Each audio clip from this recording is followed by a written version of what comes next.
Greetings! I am Herbert Erpaderp, and today I'm building another Zvezda kit, this time, as you've probably figured out, the KV-2, or as the Russians seem to call it, KV-2.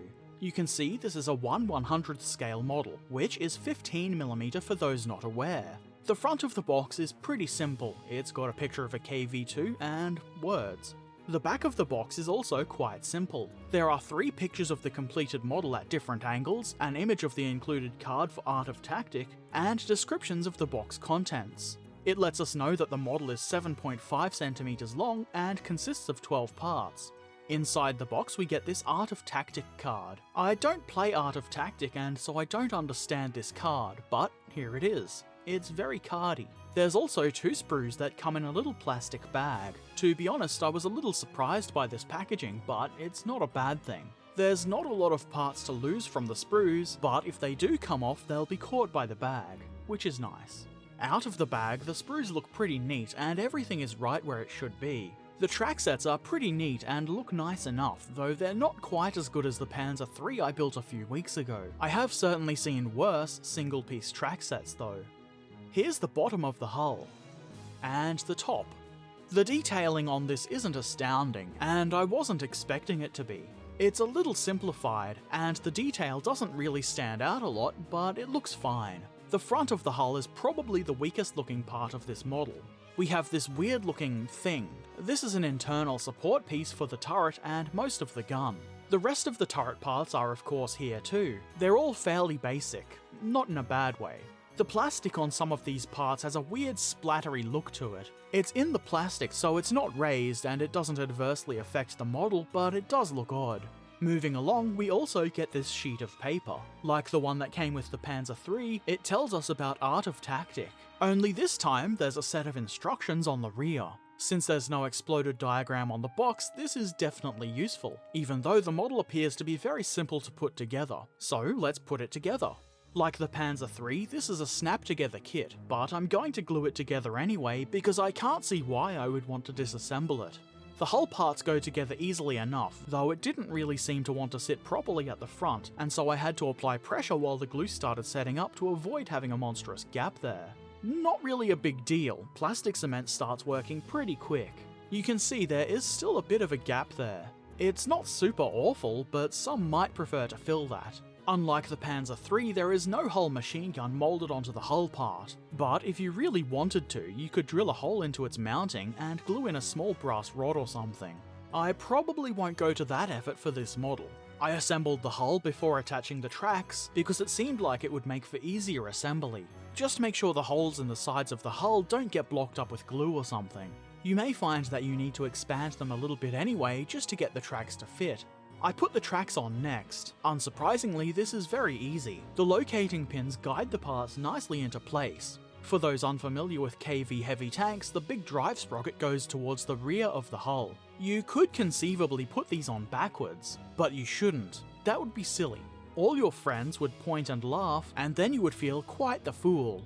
With the tracks attached, that's the hull completed. It probably won't shock anyone, but this model goes together really quickly and easily, which, I guess, alongside the low price, is one of their main selling points. Now to move on to the turret. We start with this thing, which you could be forgiven for thinking is just a chunk of sprue. It is, in fact, a sort of spine or support structure for the turret. The tiny thin bit on the end is the machine gun for the turret rear. Be careful not to break it off. The spine part quite simply slots through the turret front.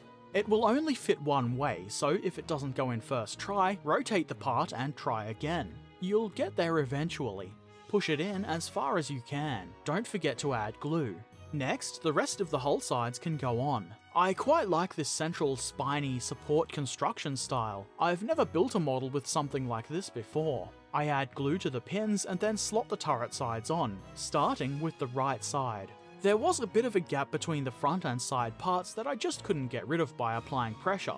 It's not too bad, and it could easily be filled. Or we could blame it on good Stronk Soviet construction. I repeat the same process for the left side of the turret, and this time there is no gap, which is nice. And then the rear. This is just as simple to add as the left and right side. The only difference is that you have to make sure the machine gun fits through the hole intended for it. not especially challenging. The fit is nice and gap-free. Next comes, wait for it, the roof. Totally shocking, I know, but come with me on this adventure. It slots into place like so. Nice and simple. There's a little bit of a gap along the right side that was kind of hard to get rid of. I applied downward pressure to the roof to try and eliminate the gaps as best I can. The fit isn't absolutely perfect, but the gaps aren't especially bad. Like I said before, good Stronk Soviet construction. The tank is almost complete. We just need to add this little ring thing to the end of the gun barrel. I really like this. It's a nice way to have a gun barrel with a hole in the end without needing any fancy molding. Or at least I assume there isn't any tricky molding involved here. At any rate, I like it much more than having to drill out the end of the gun barrel myself. And with that, that's one turret completed. It can now be attached to the hull. This is done with the handy dandy pin on the bottom of the turret. The fit is a little bit tight, but that's not such a bad thing. It will help keep the turret in place nicely. And that's the Zvezda 15mm scale KV-2 completed. Let's compare this with the metal and resin KV-2 from Battlefront. Obviously, the one on the right is the Battlefront version. You can tell because it's made from metal and resin. I would say the Battlefront version is slightly more detailed than the Zvezda model. The downside is the metal and resin sculpt is a little more messy looking than the plastic version. Especially those metal tracks. They look really lumpy and like they're modelled with a thick layer of mud caught in them. Most of the same details appear on both models, though maybe in slightly different places and with slightly different levels of detail. Both models are slightly differently sized. This is most evident in the turret. They should look fine on the table together, but would probably look a little bit odd right next to each other in the same unit. In the end, I think both of these tanks are good, but I kind of like the Zvezda model better. Primarily because it's plastic, but also because it just looks a little bit neater. It's also a little bit cheaper than the metal and resin version. Either way, both are good tanks. Decide for yourself which you like better. I'm pretty happy with how this model has turned out. If I didn't already have a handful of the Battlefront KV-2s, I would want more of these Zvezda plastics. I don't see a need to have a huge swarm of KV-2s though, so I only bought one of these. If Battlefront, or anyone else really, releases a plastic KV-2, I will of course buy at least one. So I probably will eventually have a swarm of Derp tanks anyway, but that's okay. KV-2 is one of my favourite tanks. It's both ridiculous and awesome. I will eventually paint this tank, along with the Battlefront versions. I'll probably do it at the same time. There's not much need to paint them differently. They'll just be good Stronk plain Soviet green. I'm not sure when I will do that. I do have a few other projects in the works at the moment, but it will get done eventually. Enough rambling. Zvezda KV-2. I think it's good. What do you think? Let me know in the comments section below.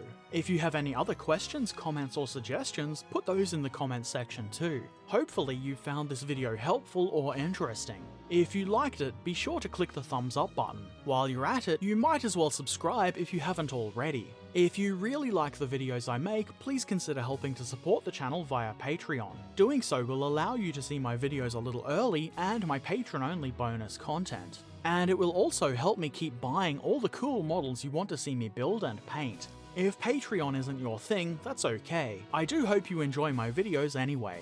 As always, I shall return soon, so until then, happy modelling and thanks for watching. Farewell.